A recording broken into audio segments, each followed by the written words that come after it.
Welcome to only IAS. स्वागत है आप सभी लोगों का प्रीलिम बूस्टर न्यूज डिस्कशन में। आज 25 नवंबर 2022 है, तो आइए देख लेते हैं कि ऐसे कौन से इंपॉर्टेंट आर्टिकल्स हैं जो आज हमें कवर करने हैं। हमारा फर्स्ट आर्टिकल सी ककम्बर्स के बारे में है। 19th कॉन्फ्रेंस ऑफ पार्टीज को अभी हाल ही में आयोजित किया गया साइट्स के। साइट्स का मतलब है convention on international trade in endangered species. इस कन्वेंशन के माध्यम से जो इंडेंजर्ड स्पीसीज होती हैं उनके ट्रेड को रोकने का प्रयास किया जाता है। उनकी किलिंग या उनकी संख्या में कमी इस वजह से होती है क्योंकि उनके पार्ट्स या फिर उन्हें ट्रेड किया जाता है। ट्रेड को रोककर उन्हें बचाने का प्रयास किया जाता है अंडर साइट्स। यहाँ पर एक प्रपोजल हाल ही में एक्सेप्ट किया गया कि सी ककम्बर्स को हम अपेंडिक्स 2 में रखेंगे कन्वेंशन के, ताकि उन्हें बेटर प्रोटेक्शन प्रोवाइड करवाया जा सके। अपेंडिक्स 1 में उन जीवों को रखा जाता है जिनके एक्सटिंक्ट होने का खतरा हो। अपेंडिक्स 2 में ऐसे जीवों को रखा जाता है, प्लांट्स एनिमल्स दोनों भी आ सकते हैं, जिनके एक्सटिंक्ट होने का खतरा है तो नहीं लेकिन हो सकता है। और इसमें एक तीसरा अपेंडिक्स भी होता है जिसमें ऐसे प्लांट्स या एनिमल्स को रखा जाता है जो किसी एक देश में एक्सटिंक्शन के कगार पर हो या एक देश में उनकी संख्या कम हो रही हो और वो बाकी देशों से रिक्वेस्ट करे कि आप इसके ट्रेड को रोकिए, तो ऐसे प्लांट्स या एनिमल्स को अपेंडिक्स 3 में डाल दिया जाता है। अपेंडिक्स के बारे में हमने एक आर्टिकल में चर्चा की भी थी साइट्स की। खैर, अभी तो मैंने आपको ओवरव्यू दे दिया और बता भी दिया कि अपेंडिक्स 2 में किस प्रकार के ऑर्गेनिजम्स को रखा जाता है। सी ककम्बर्स के बारे में बात करते हैं। ये मरीन इन्वर्टिब्रेट्स होते हैं, मतलब बिना रीढ़ की हड्डी वाले जीव होते हैं जो अक्सर सी फ्लोर पर रहना पसंद करते हैं समंदर के। इन्हें सी ककम्बर इसलिए नाम दिया जाता है क्योंकि इनका जो बॉडी का शेप होता है वो ऑब्लॉन्ग शेप में होता है, मतलब थोड़ा लंबा होता है। अगर आप देखेंगे तो आपको ये देखने में एक ककम्बर जैसा ही दिखेगा। आप इस इमेज में उसे देख भी पा रहे होंगे। ये एक लार्जर एनिमल ग्रुप का पार्ट है जिसे एकिनोडर्म्स कहा जाता है। एकिनोडर्म्स ग्रुप से ही स्टारफिश और सी अर्चिन्स भी आते हैं और इसी ग्रुप से आता है सी ककम्बर। सी ककम्बर के बारे में हम डिस्कस कर रहे हैं, तो क्या ये सच में इंपॉर्टेंट है? ऑफ कोर्स इंपॉर्टेंट है। अभी आगे की डिटेल्स देखकर आपको इस बात का अंदाजा भी लग जाएगा।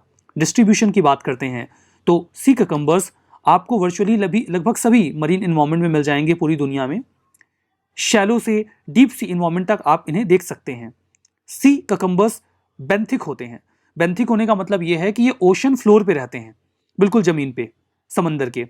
हाउएवर, हालांकि इनका जो लार्वा होता है ये प्लैंक्टोनिक होता है। प्लैंक्टोनिक होने का मतलब ये है कि इनका जो लार्वा होता है वो बहुत हल्का होता है और ये ओशन करेंट्स के साथ समंदर में फ्लो करता रहता है। ये तो अजीब है। इनका जो लार्वा होता है वो मम्मी से बहते हुए दूर चला जाता है। खैर, प्रॉब्लम तो होती होगी पेरेंट्स को, लेकिन अब नेचर है, क्या कर सकते हैं। रिप्रोडक्शन की बात करते हैं तो सी ककम्बर्स सेक्सुअली और असेक्सुअली दोनों ही फॉर्म में ब्रीड कर सकते हैं। सेक्सुअली जो सेक्सुअल ऑर्गन्स होते हैं उनके इंटरकोर्स से ब्रीडिंग होती है या रिप्रोडक्शन होता है, और असेक्सुअली में कई सारे मैकेनिज्म्स होते हैं। सेल्स का डिवीजन एक मीन्स है रिप्रोडक्शन का, ये भी असेक्सुअल रिप्रोडक्शन का एक एग्जाम्पल है। सिग्निफिकेंस की बात करते हैं, जो सी ककम्बर्स होते हैं वो कोरल इकोसिस्टम का एक बहुत ही इंटीग्रल पार्ट होते हैं, क्योंकि इनका जो मेन बाई प्रोडक्ट होता है सैंड डाइजेशन का वो कैल्शियम कार्बोनेट होता है, जिसके ऊपर कोरल रीफ्स सर्वाइव करते हैं। अब ये क्या मामला है? ये जो सी ककम्बर्स होते हैं ये समंदर के नीचे की रेत खा जाते हैं। कितना अजीब है, ये रेत खा जाते हैं, लेकिन रेत खाकर इन्हें क्या मजा आता होगा? देखिए, रेत खा के इनको कोई मजा नहीं आता। इन्हें चाहिए होते हैं माइक्रो ऑर्गेनिजम्स जिन्हें वो पचा सकें और उनसे एनर्जी कैटर कर सकें। लेकिन उन माइक्रो ऑर्गेनिजम्स को ये ढूंढने कहाँ जाएं? तो ये सीधा जो समंदर की रेत होती है वही खा लेते हैं। और जब ये रेत खा लेते हैं तो उसमें जो माइक्रो ऑर्गेनिजम्स या कुछ भी ऐसे हैं जो पच सकते हैं, जिससे इन्हें एनर्जी मिल सकती है, वो पच जाता है। और उसके बाद ये जो रेत या फिर जो भी उन्होंने इसके अलावा सैंड खाई होती है वो पच कर कैल्शियम कार्बोनेट में कन्वर्ट होकर बाहर निकल जाता है। और आपको पता है कि कैल्शियम कार्बोनेट के ऊपर ही जो कोरल्स होते हैं वो सर्वाइव करते हैं। तो इस लिहाज से ये कोरल इकोसिस्टम का भी एक बड़ा इंपॉर्टेंट पार्ट होते हैं। इस लिहाज से आप इनको गार्बेज कलेक्टर बोल सकते हो ओशन वर्ल्ड का। ये रेत खाएंगे, उसमें से माइक्रो ऑर्गेनिजम्स से अपनी एनर्जी ले लेंगे और बाद में कैल्शियम कार्बोनेट बाहर कर देंगे। ये न्यूट्रिएंट को भी रिसाइकिल करते हैं और इसीलिए कोरल रीफ्स के इकोसिस्टम में उन्हें गुड कंडीशन में रखने में सी ककम्बर्स का एक बड़ा ही इंपॉर्टेंट रोल होता है। अब आपको समझ में आ रहा होगा कि सी ककम्बर्स क्यों इंपॉर्टेंट हैं। जो सी ककम्बर इंडिया में हैं इन्हें इंडेंजर्ड स्पीसीज की कैटेगरी में रखा गया है और ये wild life protection act of 1972 के शेड्यूल 1 में है। Wild life conservation society India यानी कि WC इंडिया के अकॉर्डिंग जो सी ककम्बर्स हैं वो 2015 से 21 के बीच में इंडिया में सबसे ज्यादा ट्रैफिक किए जाने वाले स्पीसीज में से एक है, मरीन स्पीसीज में से एक है। इनका सबसे ज्यादा ट्रेड हुआ है, मतलब इनको बचाना तो पड़ेगा। तमिलनाडु में highest number of marine wildlife seizure किया गया है इस पीरियड में, जहां पे सी ककम्बर्स को पकड़ा गया था ट्रेड करने के लिए। 2020 में लक्षद्वीप आइलैंड एडमिनिस्ट्रेशन ने दुनिया का पहला कंजर्वेशन एरिया तैयार किया सी ककम्बर्स के लिए। तो सी ककम्बर्स बहुत इंपॉर्टेंट हैं और आपके लिए इसके ऊपर कभी भी कोई भी क्वेश्चन आ सकता है। तो चलिए आगे बढ़ते हैं। हमारा नेक्स्ट आर्टिकल निग्मा सेक्ट के बारे में है। निग्मा सेक्ट जो है वो अभी एक प्रोमिनेंट रीजन की वजह से न्यूज में है। हिमाचल प्रदेश के स्पीति रीजन में एक बच्चे को अभी आइडेंटिफाई किया गया है और बताया जा रहा है कि यह बच्चा लेट टोकलुंग सेत्रुंग रिनपोशे का री इनकारनेशन है। मतलब ये बच्चा उनका पुनर्जन्म है, उनका अवतार है। देखिए, कई सारी प्रोफेसीज होती हैं। टाकलुंग सेत्रुंग रिनपोशे ये बहुत ही प्रोमिनेंट स्कॉलर रहे हैं, सेंट रहे हैं बुद्धिज्म के इस सेक्ट के। प्रोफेसीज होती हैं कि कौन सा बच्चा ऐसा होगा जो जन्म लेगा और वो उनका अवतार होगा। इसके अलावा अगर कोई बच्चा है जिसे स्पॉट किया जाता है सेंट्स के द्वारा ये पता करने के लिए कि एक्चुअली में वो री इनकारनेशन है या नहीं है, तो देखा जाता है कि कई बार जो बच्चा पैदा होता है उसे उस सेक्ट के बारे में फंडामेंटल जानकारी पहले ही होती है, जबकि उस बच्चे को उस बारे में कुछ भी पढ़ाया या बताया नहीं गया होता। पैरेलली वो जो सेंट हैं, जब उनकी चीजें उनके सामने रखी जाती हैं तो वो उन्हें ऑटोमेटिकली पहचान लेते हैं कि ये उनकी चीजें हैं। इसके बेसिस पे ये वेरीफाई कर लिया जाता है कि ये बच्चा या वो पर्सन उस पहले के सेंट के री इनकारनेशन है। तो अभी हाल ही में इस बच्चे को आइडेंटिफाई किया जा चुका है और अब एक प्रॉपर रिलीजियस सेरेमनी के थ्रू उन्हें इस सेक्ट में शामिल कर लिया जाएगा रिलीजियस पर्पस से। निग्मा सेक्ट के बारे में बात करते हैं। ये सभी बुद्धिस्ट सेक्ट जो तिब्बत में ओरिजिनेट होते हैं उनमें सबसे पुराना सेक्ट माना जाता है। 4 बुद्धिस्ट सेक्ट तिब्बत में काफी ज्यादा प्रोमिनेंट हैं और उनमें से ये दूसरा सबसे बड़ा है। 4 कौन से हैं? निग्मा, काग्यू, साक्य और गेलुग या गेलुक्पा। अब देखिए, बुद्धिज्म के ऐसे सेक्ट के ऊपर जब यूपीएससी क्वेश्चन पूछती है तो बाउंस कर जाता है, लगता है ये कहां से आ गया। अब ये न्यूज में है, अब यहां से क्वेश्चन आ जाएगा और अगर आपने ये न्यूज कवर नहीं किया है तो आपको लगेगा ना जाने कहां से क्वेश्चन आ गया। लेकिन अगर आपने कवर किया है यू विल नो कि भाई ये तो न्यूज में था और ये ऑर्डिनरी हो गया। ठीक है, अब यहां पर देखिए, ये जो सेक्ट है ये वज्रयान ट्रेडिशन के मिस्टिकल एस्पेक्ट के ऊपर फोकस करता है। कुल मिला के निग्मा सेक्ट जो है वो वज्रयान ट्रेडिशन से बिलोंग करता है बुद्धिज्म के। और जो मिस्टिकल एस्पेक्ट होता है वो क्या होता है? मिस्टिकल एस्पेक्ट का मतलब ये होता है कि जो मिस्टिक्स होते हैं वो इस बात में बिलीव रखते हैं कि एक इंडिविजुअल गॉड से सीधा रिलेशन बिल्ड कर सकता है। रिलेशन बिल्ड करने के गॉड से कई सारे तरीके हो सकते हैं, लेकिन उसके लिए उसे किसी स्क्रिप्चर या किसी गुरु की आवश्यकता नहीं होती। वो इंडिविजुअल लेवल पे गॉड के साथ खुद को कनेक्ट कर सकता है और ये जो रिलेशनशिप होती है गॉड एंड इंडिविजुअल की, उसे ही मिस्टिकल रिलेशन कहा जाता है। तो वज्रयान ट्रेडिशन का जो मिस्टिकल एस्पेक्ट है उसे ही फॉलो किया जाता है निग्मा सेक्ट में। ये पद्म संभव की जो टीचिंग है उन्हें फॉलो करते हैं, जहां पर तांत्रिक रिचुअल्स, वर्शिप और योगा पर सेंटर्ड जो भी रिचुअल्स हैं उन्हें संज्ञान में लिया जाता है। गुरु पद्म संभव जी की बात करें तो ये निग्मा लिनिएज जो तिब्बतन बुद्धिज्म का है उसके फाउंडर माने जाते हैं, जिसका जन्म तिब्बत में 8th सेंचुरी के आसपास होता है। जो फॉलोअर्स हैं निग्मा सेक्ट के वो आपको तिब्बत, भूटान, लद्दाख, सिक्किम और हिमालयन जो बुद्धिस्ट पॉकेट्स हैं जगह जगह पे वहां पे मिल जाएगा। बाकी 4 स्कूल्स जो तिब्बतन बुद्धिज्म के हैं वो मैंने आपको बताया, उनके नाम मैं आपके लिए फिर से रिपीट करता हूं। 2000 निग्मा, काग्यू, साक्य और गेलुग या फिर गेलुक्पा। और इनमें से दूसरा सबसे बड़ा है निग्मा जो अभी न्यूज में है। बात करते हैं टेकलुंग सेत्रुंग रिंपोशे जी के बारे में, जिनके इनकारनेशन के तौर पे इस बच्चे को आइडेंटिफाई किया गया है। ये बहुत ही प्रोफाउंड स्कॉलर रहे हैं और रीनोन्ड रहे हैं तिब्बतियन तांत्रिक स्कूल में अपनी एक्सपर्टीज के लिए। रिंपोशे जी तख्तोक मोनेस्ट्री जो कि लद्दाख में है वहां पर काफी लंबे समय तक रहे थे। ये निग्मा सेक्ट से रिलेटेड ओल्डेस्ट मोनेस्ट्री मानी जाती है। रिंपोशे जी वाइडली कंसल्ट किए जाते थे अपने समय में उनके फॉलोअर्स के द्वारा जो उनके फेथ को फॉलो करते थे। तो एक बहुत ही बड़े स्कॉलर के रूप में रिंपोशे जी को निग्मा सेक्ट में जगह दी गई है। तो निग्मा सेक्ट और ये बुद्धिज्म का जो पार्ट है उसके बारे में हमने बढ़िया से समझ लिया है। तो चलिए आगे बढ़ते हैं। हमारा जो नेक्स्ट आर्टिकल है वो इंडो पैसिफिक रीजनल डायलॉग के बारे में है। हाल ही में इंडो पैसिफिक रीजनल डायलॉग 23 से 25 नवंबर के बीच में कंप्लीट हुआ। शेड्यूल था तो हो गया। ये क्या है?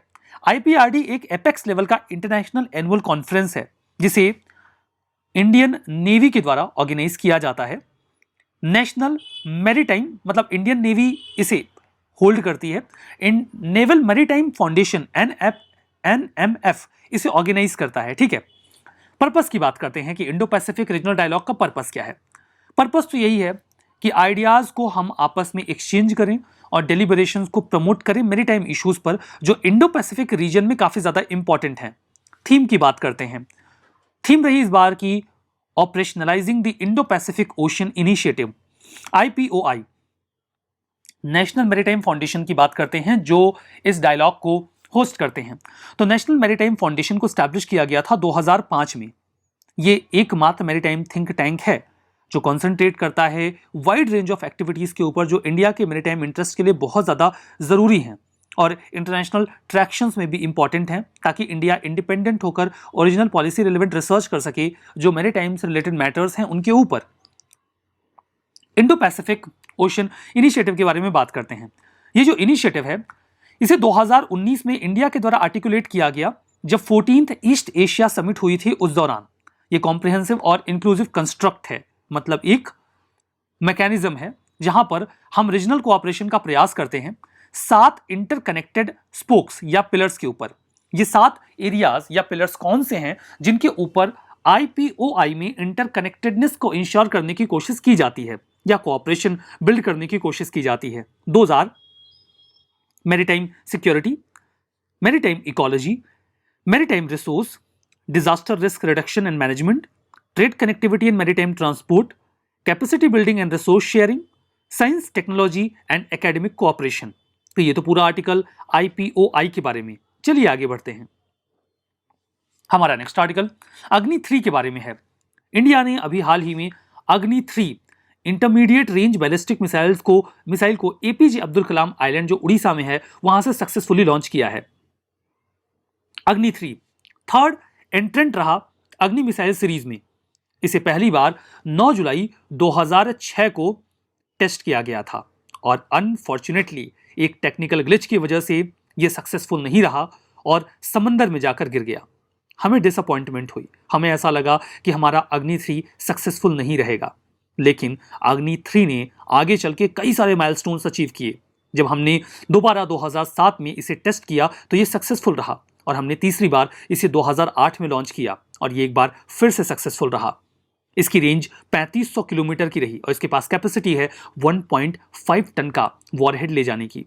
ये हाई रेंज के सर्कुलर एरर प्रोबेबल में लाई करता है। सर्कुलर एरर प्रोबेबल का क्या मतलब होता है? आपने कई बार जो एरो की प्रैक्टिस करते हैं उनको देखा होगा। एक ऐसे सर्किल होता है, ठीक है, और उस सर्किल में आपको तीर मारना होता है। इसमें आप तीर मारते हैं या फिर किसी और चीज से निशाना लगाते हैं, कई बार आप गन शॉट भी लगाते हैं। तो आप इस सेंटर के जितना नजदीक होते हैं आपकी एक्यूरेसी को उतना बेहतर माना जाता है। तो अगर आप अग्नि 3 को लेंगे तो इस सर्कुलर एरर प्रोबेबल में ये सबसे क्लोज जाता है। सबसे क्लोज जाने का मतलब ये है कि इसकी एक्यूरेसी बहुत ही बढ़िया है और इस लिहाज से ये दुनिया की most accurate strategic ballistic missile बन जाती है अपने इस रेंज क्लास में। ऐसा ही होता है ना, कई बार यूपीएससी में कई सारे लोगों का पहला अटेम्प्ट रह जाता है, आपको डिसअपॉइंटमेंट होती है और कई बार तो आपको यह तक लगने लग जाता है कि आपका पहला अटेम्प्ट नहीं हुआ तो शायद आप यूपीएससी के लिए बने ही नहीं हैं। यूपीएससी के लिए शायद आप नहीं बने हैं, यूपीएससी आपके लिए नहीं है। लेकिन उसके बाद जब आप थोड़ी और मेहनत करते हैं तो आप ऐसे माइलस्टोन अचीव करते हैं जो अनइमेजिनेबल होते हैं। आप बेस्ट होते हैं अपनी प्रिपरेशन में और आप जो सक्सेस अटेन करते हैं वो नोन होती है। उसका फायदा ना केवल आपको मिलता है बल्कि बाकी सभी लोगों को भी मिलता है। तो अपनी कुछ फेलोर्स की वजह से डिसअपॉइंट ना हो, और इसका बहुत ही बढ़िया सा एग्जांपल है अग्नि 3। ये पहले फेलोर के बाद अभी most accurate strategic ballistic missile बन गई है। जब पहली बार ये फेल हुई होगी तो क्या किसी ने सोचा होगा कि ये इतने माइलस्टोन्स अचीव करेगी? लेकिन ऐसा होता है, कई बार आप अपने फेलोर से सीखते हैं और आगे जाके बहुत अच्छा करते हैं, जैसे कि अग्नि 3। इसकी जो एक्यूरेसी है न्यूक्लियर वॉरहेड को हिट करने के लिए जाके, उसकी वजह से हमें larger number of nuclear force का इस्तेमाल नहीं करना पड़ता और हमें लेस फ्यूजन मटेरियल को यूज करना पड़ता है। अब इस लाइन का भला क्या मतलब हुआ? इस लाइन का मतलब यह है कि सपोज करिए कि आपको इस एरिया को हिट करना है और आप इस एरिया को डिस्ट्रॉय करना चाहते हैं, लेकिन आपको ऐसा लगता है कि आपकी मिसाइल हो सकता है यहां पर हिट करे, तो आप उसके लिए उस मिसाइल में खूब सारा न्यूक्लियर फ्यूजन मटेरियल डाल दोगे कि अगर मिसाइल यहां पर भी गिरे तो जो विस्फोट का एरिया हो वो कम से कम इतना हो ताकि इस एरिया को डिस्ट्रॉय किया जा सके। मतलब आपको ज्यादा मटेरियल इस्तेमाल करना पड़ेगा उस एरिया को डिस्ट्रॉय करने के लिए। लेकिन जब आप इस्तेमाल करते हैं अग्नि 3 को तो आपको पता है कि आपकी मिसाइल यहां हिट करेगी, तो आपको कम न्यूक्लियर फिसाइल मटेरियल का यूज करना पड़ेगा, फ्यूजन मटेरियल का यूज करना पड़ेगा और अपने टारगेट को डिस्ट्रॉय कर पाएंगे। ये लो वेट होती है। लो वेट होने का मतलब ये है कि ये चूंकि बहुत ज्यादा फिसाइल मटेरियल इसको ले जाने की जरूरत नहीं पड़ती बिकॉज ऑफ इट्स एक्यूरेसी, तो ये लंबी दूरी तय कर सकती है और 3500 किलोमीटर की रेंज ये तय कर सकती है विद एक्यूरेसी। तो ये बातें रही अग्नि 3 के बारे में। अग्नि 3 की इतनी स्पेसिफिकेशंस हो सकता है आपने इतने ध्यान से पहले ना देखी हो। अग्नि सीरीज ऑफ मिसाइल्स की बात करते हैं। ये इंडिया की न्यूक्लियर वेपन डिलीवरी का एक बैकबोन है। इसके अलावा पृथ्वी शॉर्ट रेंज बैलिस्टिक मिसाइल और फाइटर एयरक्राफ्ट भी हैं जिनके जरिए हम न्यूक्लियर वेपन्स लोड करके यूज कर सकते हैं। इंडिया ने अपना न्यूक्लियर ट्रायड कंप्लीट कर लिया है। इसका मतलब यह है कि हम हवा, पानी और लैंड तीनों जगहों से न्यूक्लियर वेपन्स का इस्तेमाल कर सकते हैं और हमारे पास है सेकंड स्ट्राइक कैपेबिलिटी, क्योंकि अगर गलती से किसी ने हमारे ऊपर न्यूक्लियर अटैक कर दिया तो इस बात को लेकर आश्वस्त रहे कि हम उसे छोड़ेंगे नहीं, हम उसे पूरी तरीके से बर्बाद कर देंगे, खत्म कर देंगे, क्योंकि हमारे पास न्यूक्लियर ट्रायड है और हमारे पास सेकंड स्ट्राइक कैपेबिलिटी है। आपने एक बार हमला कर तो दिया, लेकिन जब हम हमला करेंगे तो आप बचेंगे नहीं। अभी हाल ही में हमने अग्नि प्राइम को भी सक्सेसफुली टेस्ट किया। अग्नि पी, जिसकी रेंज 2000 किलोमीटर है, ये न्यू जनरेशन की एडवांस्ड मिसाइल है, नया वेरिएंट है। ठीक है, चलिए आगे बढ़ते हैं। हमारा नेक्स्ट आर्टिकल यूरोपियन ईल के बारे में है। ईल ये एक प्रकार की मछली होती है जो सांप जैसी दिखती है, तो डरने की जरूरत नहीं है। 19th कॉन्फ्रेंस ऑफ पार्टीज में साइट्स के अभी इस बात पर सहमति बनी कि हम कोऑर्डिनेशन को स्ट्रेंथन करेंगे ताकि वो कंट्रीज जहां पर एक्सपोर्ट या इंपोर्ट हो रहा है यूरोपियन ईल का, उस वहां पर ट्रेसेबिलिटी को बढ़ाया जाए, इन्फोर्समेंट मेजर को हम और स्ट्रॉन्ग करें ताकि इस स्पीसीज के ट्रेड को रोका जा सके। यूरोपियन ईल, जिसे एंगुला एंगुला भी कहा जाता है, ये ईल यानी कि स्नेक लाइक फिश की एक प्रजाति है। ये कॉन्टिनेंट के फ्रेश वाटर और एस्चुरियन हैबिटेट में पाई जाती है। ये रशिया और फिनलैंड के रीजन में मिल जाती है। इसके अलावा मोरक्को, इजिप्ट और ब्लैक सी की कोस्ट पे भी मिल जाएगी। ये नॉक्टर्नल और सीक्रेटिव है, रात में ज्यादा एक्टिव रहती है और छुप के रहती है। मड में स्टोन्स के पीछे छुपी रहेगी और जब रात होगी तब शिकार पे निकलेगी। European eel variety of food sources पे फीड करती है। आईयूसीएन स्टेटस क्रिटिकली इंडेंजर्ड है, इनकी संख्या में कमी आई है। साइट्स के अपेंडिक्स 2 में है।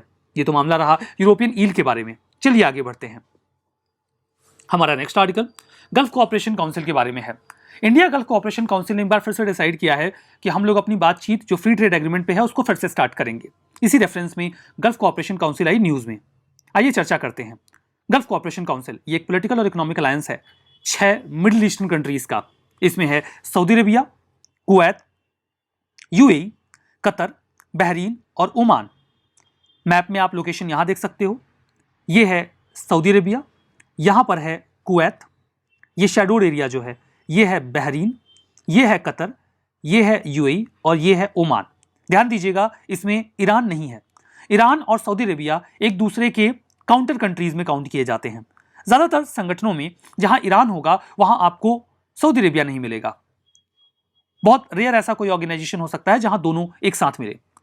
पहली बार गल्फ कॉर्पोरेशन काउंसिल को मई 1981 में स्टैब्लिश किया गया सऊदी अरेबिया में। ठीक है, ऑब्जेक्टिव ये है कि ये कंट्रीज जिनके कॉमन ऑब्जेक्टिव्स हैं, सिमिलर पॉलिटिकल और कल्चरल आइडेंटिटीज हैं, ये एक साथ इकट्ठा हो, जो अरब और इस्लामिक कल्चर से खुद के रूट्स को ट्रेस करते हैं।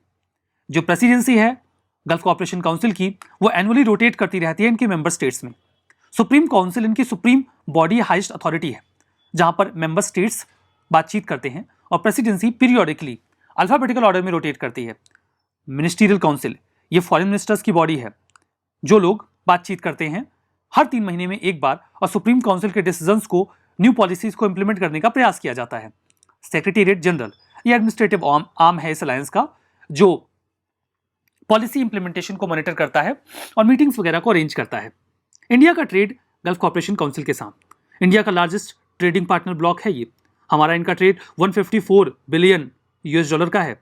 35% इंडिया का ऑयल इंपोर्ट और 70% गैस इंपोर्ट इसी रीजन से होता है, इसी काउंसिल से होता है। तो ये काफ़ी इंपॉर्टेंट है इंडिया के लिए। हमारा next article black napped peasant pigeon के बारे में है। ब्लैक नेप्ड फीजेंट पिजन ये ऐसा माना जा रहा था कि एक्सटिंक्ट कर गया है। 140 सालों के बाद फर्ग्यूसन आइलैंड में एक बार फिर से इसे देखा गया। लास्ट टाइम इसे 1882 में देखा गया था। बहुत इंपॉर्टेंट नहीं है, न्यूज़ में आया है तो देख लीजिए। लार्ज टेरेस्ट्रियल पिजन है। ये सीड्स जो फ्रूट्स के गिरे हुए फ्रूट्स मिल जाते हैं, सीड्स मिल जाते हैं, उन्हें खा के रहता है। ये जो फर्ग्यूसन आइलैंड है और पापुआ न्यू गिनी है उसी का एंडेमिक है और IUCN जो स्टेटस है वो क्रिटिकली इंडेंजर्ड है। अब एक्सटिंक्ट माना गया था तो क्रिटिकली इंडेंजर्ड तो रहेगा ही। चलिए हमारा जो नेक्स्ट आर्टिकल है गुरु तेग बहादुर जी के बारे में है। 24 नवंबर को हर साल गुरु तेग बहादुर जी की शहीदी दिवस के रूप में एक्नॉलेज किया जाता है। ये सिखिज्म में 9वें गुरु हुआ करते थे जिन्होंने मुगल्स के फोर्सिबल कन्वर्जन के खिलाफ आवाज उठाई जम्मू एंड कश्मीर में हिंदूज के लिए, और औरंगजेब के ऑर्डर पर 1675 में इन्हें एग्जीक्यूट किया गया। गुरु तेग बहादुर जी जिनका समय 1621 से 75 के बीच का रहा, ये 10 गुरुओं में 9वें गुरु थे सिख रिलीजन में। इनका ओरिजिनल नाम त्यागमल हुआ करता था। तेग बहादुर तो इन्हें जो नाम था वो गुरु हरगोबिंद साहिब जी ने दिया था, जिसका मतलब होता है माइटी ऑफ द स्वॉर्ड। इन्होंने मुगल्स के अगेंस्ट बैटल में जो बहादुरी दिखाई थी उसी लिए उन्हें यह नाम दिया गया था। इनके पिताजी जो सिखिज्म के छठे गुरु थे गुरु हरगोबिंद जी वही थे, और इनके बेटे गुरु गोबिंद सिंह जी सिखिज्म में 10वें गुरु बने। इन्होंने आनंदपुर साहिब सिटी को बिल्ड किया। लास्ट 2 जो सिख गुरु रहे गुरु गोबिंद सिंह जी, वो मतलब लास्ट 2 जो सिख गुरु थे गुरु तेग बहादुर जी, गुरु गोबिंद सिंह जी, वो यहीं पर रहे। और गुरु गोबिंद सिंह जी ने खालसा पंथ की 1699 में शुरुआत भी यहीं से की। इन्होंने लगभग 100 पोएटिक हेम्स लिखे हैं जो nature of God, human attachment, body mind, dignity, service, इन सब से जुड़े हुए हैं। ये गुरु ग्रंथ साहिब का पार्ट है। इन्होंने कश्मीरी पंडित्स के फोर्स्ड कन्वर्जन के खिलाफ आवाज उठाई थी। ये नहीं चाहते थे कि नॉन मुस्लिम्स को इस्लाम में कन्वर्ट किया जाए। ये रिलीजन की फ्रीडम को एडवोकेट करते थे और इसके लिए इन्होंने अपनी जान दी।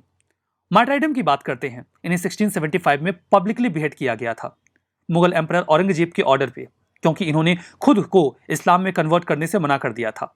इनका जो मार्टाइडम है उसे शहीदी दिवस के रूप में याद किया जाता है, ऑब्जर्व किया जाता है 24 नवंबर को, जो नानक शाही कैलेंडर है जिसे शिरोमणि गुरुद्वारा प्रबंधक कमेटी के द्वारा 2003 में रिलीज किया गया उसके अकॉर्डिंग। दिल्ली में कुछ मेमोरियल्स हैं जो गुरु तेग बहादुर जी से जुड़े हुए हैं। गुरुद्वारा सिसगंज साहिब, ये वो प्लेस है जहां एग्जीक्यूशन की घटना हुई थी। गुरुद्वारा रकाबगंज साहिब, ये वो प्लेस है जहां पे उनकी बॉडी का क्रिमेशन किया गया था। ये क्वेश्चन आपके लिए है। भक्ति सेंट्स के नाम हैं दादू Dayal, Guru Nanak, Tyagaraja.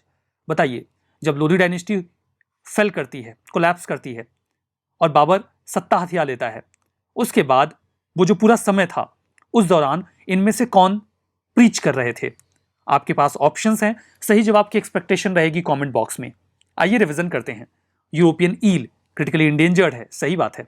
Gulf cooperation council के मेंबर्स हैं Saudi Arabia, Kuwait, UAE, Qatar, Bahrain और ईरान। अरे ईरान कहां से आ गया? ये तो गलत हो गया फिर। नेशनल मैरीटाइम फाउंडेशन 2005 में स्टैब्लिश हुआ, सही बात है। अग्नि 3 10,000 किलोमीटर की रेंज है। अभी तो किसी की भी रेंज इंडिया के मिसाइल की ये नहीं है, तो ये गलत हो गया। हमारा आज का ये सेशन यहां पर समाप्त होता है। बहुत बहुत धन्यवाद।